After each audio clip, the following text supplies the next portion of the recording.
Pada malam hari ini kita akan belajar bersama-sama dari Imamat pasal 7 ayat 22 sampai 27, di mana seperti judul perikop yang diberikan oleh LAI yaitu tentang larangan memakan lemak dan darah.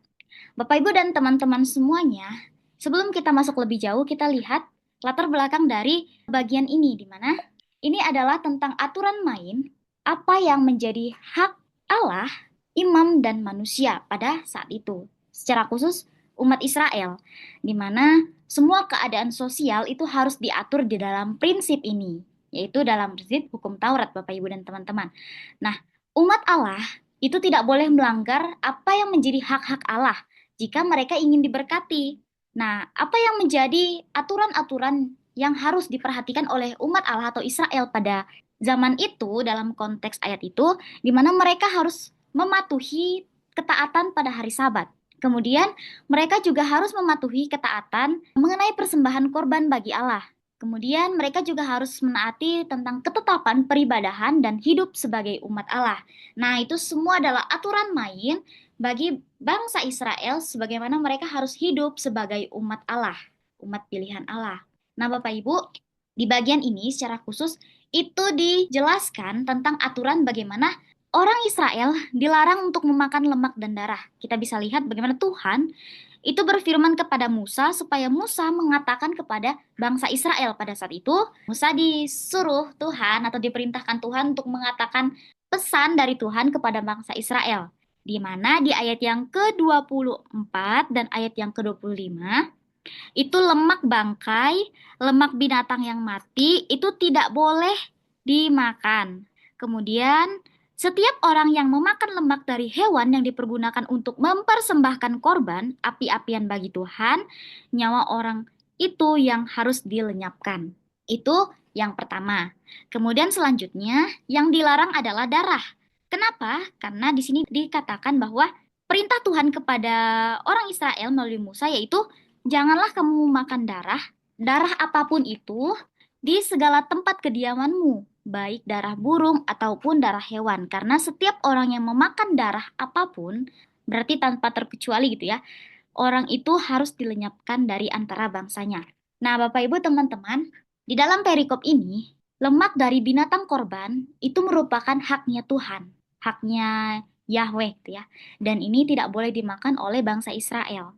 Kenapa? Karena lemak itu adalah pemberian persembahan yang dikuduskan bagi Tuhan. Sedangkan darah, darah itu dianggap sebagai jiwa hewan yang telah Allah tetapkan sebagai media pendamaian bagi jiwa raga manusia. Nah, ini adalah aturan yang kesekian kalinya, di mana di sebelumnya juga Tuhan menyampaikan aturan tentang korban pendamaian. Nah, jadi ini ada kaitannya dengan aturan korban pendamaian yang disampaikan Allah kepada umat Israel, dan di sini ditegaskan lagi gitu ya, bahwa si darah ini adalah media pendamaian bagi jiwa raga manusia. Kita lihat secara lebih rinci lagi, lemak. Nah, pesan Allah kepada Musa untuk disampaikan kepada umat Israel yaitu bahwa mereka harus memperhatikan korban persembahan kepada Allah dan mereka tidak boleh makan lemak yang merupakan bagian dari persembahan kepada Allah. Dan larangan memakan lemak bangkai atau sisa mangsa binatang buas itu boleh digunakan untuk segala keperluan. Mungkin bisa untuk hal-hal yang lain tetapi tidak boleh dimakan. Kenapa tidak boleh dimakan? Ketika saya mencari maknanya, makna dari tidak boleh memakannya ini adalah artinya ketika seseorang memakannya itu adalah artinya kecemaran kematian yang merusak kenikmatan Allah atas Kristus. Karena Allah membenci kematian dan Allah tidak ingin melihat apapun yang berkaitan dengannya. Nah, apa yang terjadi ketika lemak ini dimakan? Jika lemak ini dimakan, maka orang yang memakan lemak itu akan dilenyapkan. Dimakan dan dilenyapkan ini tuh memiliki makna, yaitu melambangkan kita yang menikmati Kristus sebagai korban pendamaian, dan itu menjadi bagian yang unggul dari pesona Kristus atau lemak itu tadi untuk Allah, supaya kita tidak disingkirkan dari persekutuan kenikmatan bersama Kristus. Karena lemak itu adalah korban persembahan yang khusus bagi Allah, maka orang Israel pada saat itu dilarang untuk memakan lemak itu. Dan ketika orang Israel memakan lemak itu, berarti mereka memutuskan kenikmatan bersama dengan Tuhan dan memutuskan persekutuan bersama dengan Kristus. Begitu maknanya dari lemak. Kemudian selanjutnya, ada makna dari darah. Di ayat yang ke-26 sampai ayat yang ke-27. Darah itu melambangkan nyawa bagi makhluk hidup gitu ya. Jadi semua makhluk hidup secara khusus, baik itu manusia, binatang itu pasti memiliki darah gitu ya. Nah, pada zaman itu Tuhan menetapkan darah itu untuk alat penebusan dosa, Bapak Ibu. Darah itu sangat dihormati karena ketika kita menghormati darah, ketika orang Israel pada zaman itu menghormati darah, berarti mereka menghormati Tuhan sebagai pemberi kehidupan mereka. Dan ketika mereka tidak makan darah, berarti mereka menaati perintah Tuhan.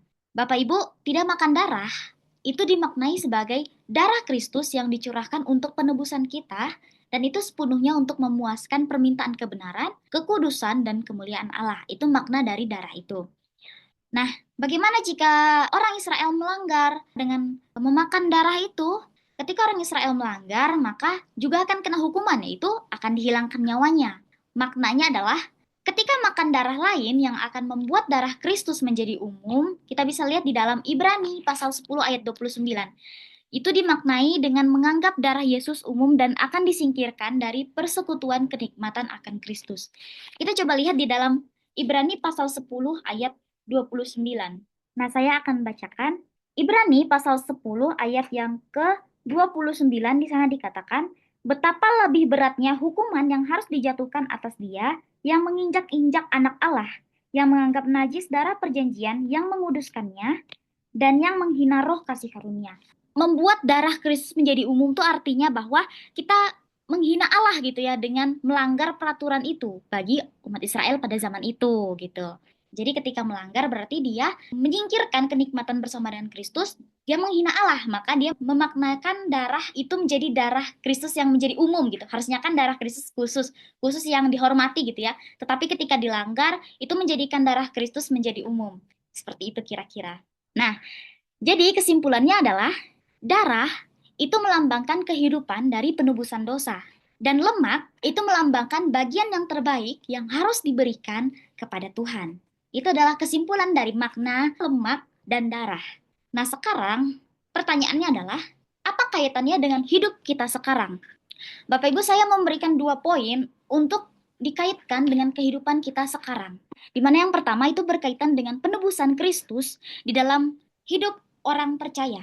Jika kita lihat di sebelumnya, darah itu adalah simbol dari penebusan dosa, dan lemak itu adalah simbol dari persembahan yang terbaik khusus bagi Tuhan. Nah, ini berkaitan erat, bahkan berkaitan dengan penebusan Kristus bagi kehidupan kita. Di mana darah itu digenapi di dalam darah Kristus yang dicurahkan sebagai korban yang sempurna untuk menyelamatkan manusia. Dan lemak itu merupakan simbol persembahan yang terbaik. Kristus itu menyerahkan dirinya sebagai korban yang sempurna kepada Bapa. Bapak Ibu, darah dan lemak adalah hal yang penting untuk korban kepada Tuhan, dan aturan larangan makan darah dan lemak itu termasuk dalam hukum Taurat, Bapak Ibu. Tetapi itu merupakan tipologi tentang karya keselamatan dari Tuhan Yesus. Nah, jadi lemak dan darah itu merupakan tipologi atau gambaran tentang karya keselamatan dari Tuhan Yesus itu sendiri. Itu poin yang pertama, berkaitan dengan penebusan Kristus bagi kita sebagai umat percaya. Kemudian yang kedua, itu mematahkan hukum seremonial. Nah, sebelum itu, saya ingin menjelaskan sedikit bagaimana orang Israel pada zaman itu kan terikat dengan hukum Taurat. Dan di mana pemerintahan pada zaman itu merupakan pemerintahan teokratis, artinya Allah sendiri yang memerintah gitu ya. Nah, hukum Taurat itu diberikan oleh Tuhan melalui Musa, melalui pemimpin-pemimpin pada zaman itu untuk mengarahkan atau untuk menjadi pedoman bagi umat Israel supaya mereka itu hidup sesuai dengan apa yang Tuhan kehendaki gitu ya. Karena Tuhan yang memerintah, otomatis kan Tuhan ingin bangsa yang dipilihnya itu mengikuti apa yang menjadi keinginannya gitu ya, atau mengikuti semua perintahnya gitu kan. Nah, di dalam hukum Taurat itu ada 3 hukum, di mana ada hukum moral. Hukum moral itu berarti tentang tingkah laku, di mana hukum moral itu contohnya adalah 10 perintah Allah yang diberikan Musa bagi bangsa Israel. Jangan ada padamu Allah lain di hadapanku, jangan mencuri, jangan berzinah, dan sebagainya. 10 perintah Allah. Kemudian ada juga hukum seremonial. Hukum seremonial itu salah satunya adalah hukum yang diberikan Tuhan atau larangan-larangan yang diberikan Tuhan supaya mereka itu bisa diatur gitu, supaya mereka tuh tidak hidup sembrono gitu ya. Salah satunya yaitu tadi hukum tentang dilarang makan darah dan lemak. Nah, kemudian yang selanjutnya ada hukum sipil. Hukum sipil itu menggambarkan tentang bagaimana pemerintahan Allah bagi mereka dan itu tidak berlaku bagi semua orang atau tidak berlaku bagi universal, hanya berlaku bagi orang Israel atau orang Yahudi pada saat itu. Nah, aturan-aturan inilah yang mengatur ketertiban. Nah, bagian ini, bagian larangan tentang memakan lemak dan darah itu mematahkan hukum seremonial, di mana hukum seremonial ini merupakan hukum yang hanya berlaku bagi umat Yahudi pada saat itu, Bapak, Ibu, dan teman-teman. Oleh sebab itu, di bagian yang sebelumnya kan dikatakan bahwa ini adalah tipologi atau penggambaran. Jadi, hukum yang diberikan Tuhan, salah satunya yang adalah larangan makan, terus larangan yang lain juga, itu merupakan gambaran saja. Memang terjadi pada saat itu, pada bangsa Israel pada saat itu, tetapi bagi kita sekarang itu hanya gambaran gitu ya. Dan ketika hukum Taurat itu digenapi di dalam Kristus, larangan darah dan lemak itu sudah tidak berlaku lagi gitu ya buat kita sekarang gitu ya. Tetapi ada tapinya. Kisah para Rasul kan menjelaskan nih di ayat yang ke-15 29. Dia bilang orang percaya dianjurkan untuk menghindari makan darah, bukan karena hukum Taurat, tetapi untuk menjaga kesaksian dan menghindari orang Yahudi yang masih mengikuti aturan ini. Nah, ini yang sering ditanyakan ya oleh orang-orang gitu ya. Katanya orang Kristen di Alkitab nggak boleh makan darah, nggak boleh makan lemak gitu ya, nggak boleh makan babi biasanya gitu kan. Tetapi kenapa masih suka makan babi, masih suka makan lemak? Nah, di sebelumnya kan dikatakan tadi ini dipatahkan hukumnya. Tetapi di kisah para rasul itu dijelaskan tidak boleh makan itu bukan karena hukum Taurat. Hukum Taurat tadi kan sudah dipatahkan, sudah digenapi akan karya keselamatan Tuhan Yesus. Tetapi larangan makanan itu bisa saja dipakai untuk menjadi pedoman supaya mereka bisa menghindari cekcok dan pada gereja mula-mula itu mereka menghindari orang Yahudi yang masih mengikuti aturan. Dan tidak ada larangan sebenarnya, tetapi memang perlu berhikmat karena manusia itu perlu makan makanan yang sehat dan menjaga hidup, Bapak Ibu. Hukum seremonial ini kan sudah dipatahkan. Nah, dan hukum seremonial dan hukum sipil itu tidak berlaku buat kita sekarang, karena itu dikhususkan buat si orang Israel pada zaman itu. Tetapi ada satu hukum yang harus kita lakukan, yaitu hukum moral. Kenapa? Karena hukum moral itu mencakup tentang bagaimana kita sebagai anak Tuhan itu mengikuti karakter Tuhan. Bagaimana kita sebagai umat Tuhan itu bisa membuka diri, bisa melihat bagaimana saya harus memberikan yang terbaik bagi Tuhan. Istilahnya, saya sudah ditebus, oleh sebab itu saya harus memberikan hidup saya dan menjadikan hidup saya itu seperti Kristus lewat karakter saya, lewat tindakan saya, lewat perkataan saya, dan secara khusus lewat hidup saya sebagai persembahan hidup gitu ya. Nah, jadi relevansinya buat kita saat ini sebagai orang percaya adalah sebagaimana darah dan lemak adalah persembahan yang terbaik bagi Tuhan, maka kita sebagai umat Tuhan, marilah kita berikan yang terbaik bagi Tuhan lewat hidup kita. Lewat karakter jadi berkat buat orang lain. Nah, kemudian selanjutnya adalah bijaksana dalam memilih makanan. Bagian ini juga mengajarkan kepada kita bagaimana kita harus bijaksana dalam memilih makanan gitu ya. Juga bagaimana kita bisa hidup menghormati Tuhan, bukan saja dengan tubuh, tetapi dengan segala yang kita miliki. Nah, closing statementnya dari saya, bukan sekedar soal makanan, tapi tentang sikap hati. Dan bukan soal makanan, tapi bagaimana kita hidup. Darah dan lemak mengajarkan kita untuk memberi yang terbaik dan menjaga agar tetap kudus bagi Tuhan. Pertanyaannya, sudahkah kamu menjadi persembahan yang berkenan bagi Tuhan? Amin untuk PA singkat pada malam hari ini. Terima kasih semuanya. Mungkin ada yang mau ditambahkan? Dipersilakan. Tuhan tuh luar biasa ya. Ternyata selain dia tuh Tuhan, dia juga ahli gizi yang luar biasa ya. Jadi dia udah tahu tuh kalau kita makan yang berlemak-lemak itu bakal jadi penyakit. Bahkan sampai hal yang seperti itu pun tuh Tuhan teh kayaknya sudah mengatur merancangkan gitu ya. Meskipun itu sebenarnya menjadi hukum apa seremonial ya tadi ya. Lebih ke Iya, seremonial kan ya. Heeh. iya. Tapi sebenarnya udah ada tujuannya Tuhan di situ gitu tuh. Untuk kita manusia. Ya apa ya? Ya luar biasa lah Tuhan. Itu sih dari saya. Terima kasih Kamelda untuk tanggapannya. Mungkin ada lagi? Put, nggak ada yang mau ditanya apa? Yang berarti jangan salah makanan. Jangan salah makanan. Yang sembarangan gitu loh, makan darah. Kan Tuhan udah menebus dosa kita. Tuhan aja sudah menebus dosa kita loh. Tuhan keluarkan darahnya gitu gitu loh. Jadi kita nggak usah makan walaupun walaupun hewan dan juga walaupun yang lain gitu. Jangan sembarangan makan. Terus menurut kamu boleh nggak makan babi sama itu? Boleh, tapi yang penting harus matang gitu. Jangan sampai harus matang. Harus matang lah. Jangan sampai mentah. Jangan sampai mentah gitu loh. Oke. Bagaimana Ibu Susan? Mungkin dari Kak Oce ada yang mau ditambahkan, Kak Oce? Kalau dilihat memang itu sepertinya ada apa ya, memang ada unsur larangan itu bukan saja berkaitan dengan hukum Taurat dan persembahan dari tata ibadah orang Israel ya. Tapi kan kalau kita lihat hukum itu diberikan kan mereka sementara dalam perjalanan kan menuju tanah Kanaan. Jadi memang itu yang tadi seperti Kamelda bilang, memang itu ada unsur ini juga, unsur kesehatan fisik.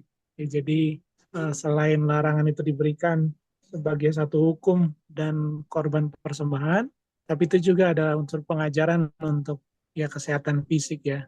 Jadi saya kira ada korelasinya di sana. Sehingga lemak atau darah itu kan yang seringkali menjadi sumber penyakit begitu kan, itu dilarang ya. Di sisi lain memang ada penjelasan teologisnya juga tentang hukum-hukum yang memang harus ditaati dan juga ada unsur tipologisnya pada Kristus. Jadi dengan demikian lemak dan darah itu seperti nubuatan ke depan begitu ya, yang menerangkan tentang bagaimana nanti itu digenapi oleh Kristus. Nah, tapi kalau kita lihat lagi di dalam perjanjian baru itu lebih ini ya, di Roma 12 itu uh, Paulus memberikan satu pemahaman yang lebih mendalam ya bagi orang percaya dengan persembahkan hidup kita sebagai persembahan yang hidup, yang kudus dan berkenan kan. Nah, perbedaannya memang kalau kita memang tidak secara seremonial lagi kan, tidak mempersembahkan korban, bawa domba misalnya atau hewan yang lainnya sebagai tuntutan hukum. Tapi di sisi lain kita punya tuntutan yang lebih besar gitu. Dan di sini harga dari persembahan itu menjadi sesuatu yang harus direnungkan dengan baik-baik ya. Maksud saya kalau di orang perjanjian lama kan mereka punya konsekuensi hukum yang cukup harganya cukup mahal untuk satu pelanggaran yang mereka harus bayar kan dengan mengadakan satu ritual pendamaian. Nah, maka di dalam perjanjian baru, meskipun umumnya kita paham itu sebagai anugerah, tapi sebenarnya kalau kita mau lihat, itu konsekuensinya tuh, maksudnya tuntutannya tuh lebih mendalam dan lebih lebih berat sebenarnya. Maksud saya begini, kalau kita bandingkan dengan Roma pasal 12, kita akan lihat bahwa kalau orang dalam perjanjian lama kan mereka hanya membawa kurban kan, membawa binatang, terus kemudian dikorbankan sebagai pengganti atau penebusan salah dosa bagi mereka. Tapi kalau kita lihat di Roma 12, kita di dalam perjanjian baru itu sebenarnya hidup dengan cara yang berbeda gitu, yang sadar bahwa hidup kita tuh hidup yang persembahan, yang dipersembahkan. Artinya beda persembahannya kan. Kalau yang di perjanjian lama kan hewan yang mati. Tapi di perjanjian baru itu kita yang hidup atau orang-orang yang hidup yang melayani, dan itulah persembahan dia. Dan persembahan yang dikuduskan berarti itu kan yang harus dipisahkan kan yang terbaik. Kalau mau jadi persembahan itu kan nggak bisa yang asal-asalan. Kemudian yang berkenan. Berkenan berarti kan ya itu ya mencangkup segala hal yang berkaitan dengan kompleksitas hidup kita begitu kan yang harus memperkenankan pada Tuhan. Jadi itu tuh sebenarnya kalau kita lihat membandingkan itu tuh sebenarnya paket komplit yang Paulus mau ajarkan bahwa memang kehidupan kita ini sudah ditebus, tapi mempersembahkan kehidupan kita itu dua hal yang berbeda, yang membutuhkan satu effort seumur hidup kita untuk diperjuangkan memang. Ya, jadi itu tambahan singkat saja untuk refleksi kita sebenarnya bagaimana seharusnya hidup kita dipersembahkan, walaupun kita sudah tidak terbatas lagi atau tidak dibatasi oleh hukum-hukum perjanjian lama, tapi kesadaran akan hidup kita yang dipersembahkan itu harus menjadi satu satu pemahaman yang mendalam yang membuat kita atau mendorong kita untuk ya berjuang dengan kesadaran itu bahwa hidup kita dipersembahkan untuk Tuhan sepenuhnya dalam segala. Nah itu saja, Mei. Rekan-rekan, terima kasih, Tuhan berkati ya. Kalau Cemai mau nanya satu lagi, kan ada beberapa orang yang memang nggak makan darah kan, terus ada juga yang nggak makan daging gitu. Menurut Kak Oce, kan firman Tuhan ini, apakah mereka ngikutin dari firman Tuhan ini? Terus boleh nggak sih sebenarnya kita makan darah? Apakah itu memang benar-benar nggak baik gitu, atau terserah kita sebagai orang yang mau makan gitu Kak? Soalnya Mai sendiri makan darah gitu. Jadi kayak yang setelah mempelajari firman Tuhan ini tuh kayak iya ndak ya, jadi kayak bingung gitu. Menurut Kak Oce gimana sih? Iya, yang tadi sempat dijelaskan oleh Mei itu ya. Jadi memang itu kan dibatasi dalam hukum seremonial dalam konteks itu, yang memang ketika itu digenapi oleh Tuhan Yesus, yaitu sebenarnya tidak lagi berlaku bagi umat perjanjian baru. Jadi kita melihat hal itu dengan cara pandang yang berbeda. Meskipun kita tidak atau tidak ada larangan untuk kita makan dan tidak makan, tapi kita melihat itu dari cara pandang yang berbeda. Dalam arti bahwa eh, kita memaknainya mungkin dalam perspektif itu ya kesehatan ya menurut saya.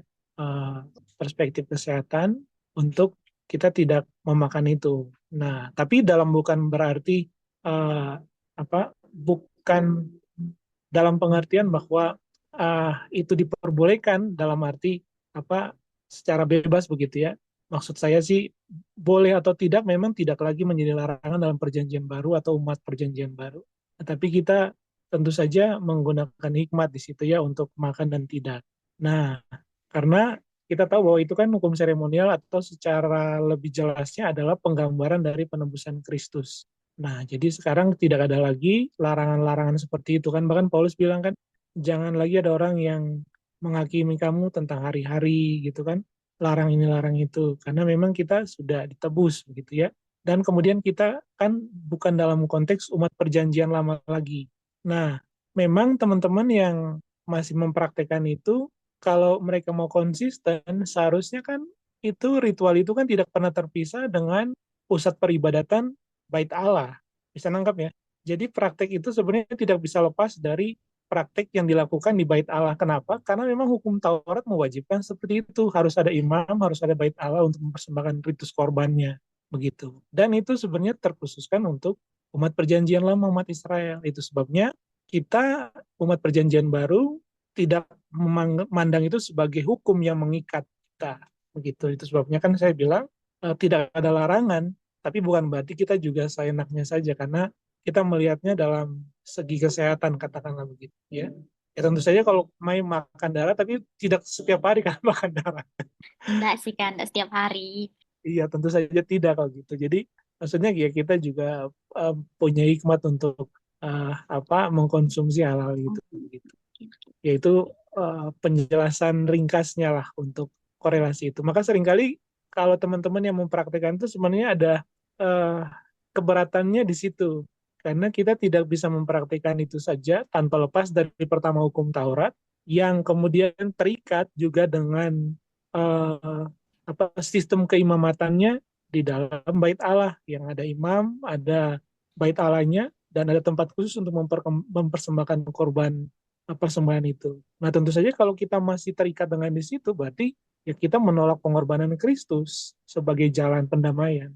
Padahal itu adalah nubuatan atau semacam tipologi di mana penggenapannya dalam Kristus begitu. Jadi kok kita malah mundur lagi ke belakang, itu kan tidak tepat jadinya. Seperti itu ya. Paham, Kak. Terima kasih jawabannya. Ada yang ingin ditambahkan, Bang Yohanes? Rasanya sih cukup ya, soalnya aku sih nggak makan darah gitu. Tapi mungkin pengertian pemahaman kenapa nggak makan darah jadi mungkin lebih bertambah aja, maksudnya setelah ikut kelas Alkitab yang sekarang. Karena waktu kecil kan tahunya kalau makan darah adalah nyawa gitu ajarannya. Jadi kita memang nggak makan darah, nggak tahu darah adalah nyawa gitu kan. Cuma kalau sekarang jadi ya lebih tahu kalau misalnya itu makna juga seremonial kalau kita ya tadi kan dijelasin kan apa dijelasin di nama Alkitabnya kalau misalnya darah berarti pengorbanan Kristus juga kan melambangkan itu.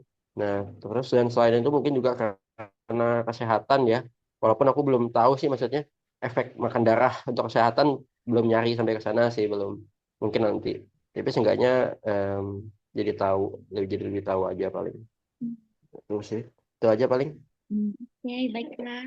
Kita akan menutup Bible study kita pada malam hari ini. Nanti dengan hormat Kak Oci membawa kita dalam doa penutup. Baik, mari kita berdoa rekan-rekan. Bapak, kami mengucap syukur karena kami diberikan satu kesempatan yang baik untuk kami sama-sama belajar. Kami sudah mempelajari tentang bagaimana persembahan di bait Allah Tuhan, terutama perjanjian lama, yang mengatur beberapa larangan untuk tidak makan darah dan lemak yang menjadi penggambaran tentang pengorbanan Kristus dan kasih Allah bagi kami. Itu Tuhan, terima kasih. Kami juga mempersiapkan diri kami Tuhan untuk menjadi persembahan yang hidup, yang kudus dan berkenan pada Allah, hidup seturut apa yang Tuhan Engkau kehendaki. Terima kasih memberkati Mbak Mumi yang sudah menyampaikan kelas PA pada malam hari ini, sudah menyampaikan materi, juga Mbakmu, juga ada Putri, juga Koleo dan Amelda, juga Yohanes, dan juga Susan yang sudah terlebih dulu. Tuhan kiranya memberkati kami semua. Terima kasih, pertemukan kami di minggu depan Tuhan, dengan terus semangat untuk belajar firman Tuhan dan bertumbuh bersama. Memberkati kelas PA kami Tuhan, sehingga melalui kelas yang singkat ini boleh makin menambahkan iman dan pengharapan kami untuk terus mengiring Tuhan dalam kehidupan kami. Terima kasih. Kami menutup yang malam hari ini di dalam nama Tuhan Yesus Kristus, Juru Selamat kami yang hidup, kami berdoa. Amin. Amin. Terima kasih. Terima kasih Putri, semuanya. Jangan lupa pencet like dan subscribe video ini ya. Dan juga jangan lupa di komen. Oke? Bye-bye.